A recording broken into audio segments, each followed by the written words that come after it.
In the Bible, we find one of the most beautiful appeal from God. It says, "Today, if you hear His voice, harden not your heart." Would you like to spend this day with God? Listen to this devotional. This Day with God, a devotional by Ellen G. White. Prescription for Unity. For if ye forgive men their trespasses, your heavenly Father will also forgive you. But if ye forgive not men their trespasses, neither will your Father forgive your trespasses. Matthew 6, verses 14 and 15. There are some things I wish to speak to you about with regard to your feelings towards Brother A.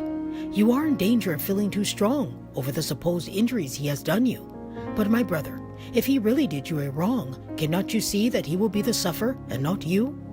I am sure you should act the Christian gentleman in this case and forgive him and not allow any estrangement. Will my brother remember his own great indebtedness to the Lord and how much he needs his forgiveness and his pity and love? Will he remember that? If you forgive not your brother his trespasses, neither will your heavenly Father forgive you your trespasses. Will you employ your skill in doing all in your power to be in union with Brother A? Write to him as a brother, break down every barrier, and let there be no differences between you. Love as brethren, be pitiful, be courteous. I prescribe for you the love of Christ to be taken in large doses, and it will work a great change, for it has wonderful healing properties.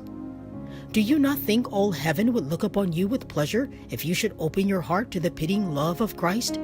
Elder A will brood over this matter, and so will you, just as long as this difference shall live and be cultivated between you.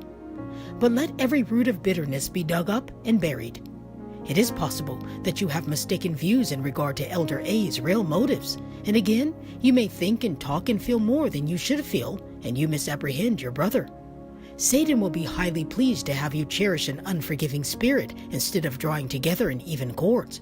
But Jesus, who places a high value upon men, is grieved to see division among brethren.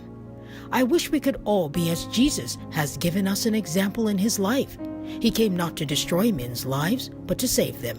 He used his powers to bless, but never to hurt. His words, his bearings, and his works were full of divine tenderness. Nothing could disturb his absolute patience or arouse him to vindictiveness.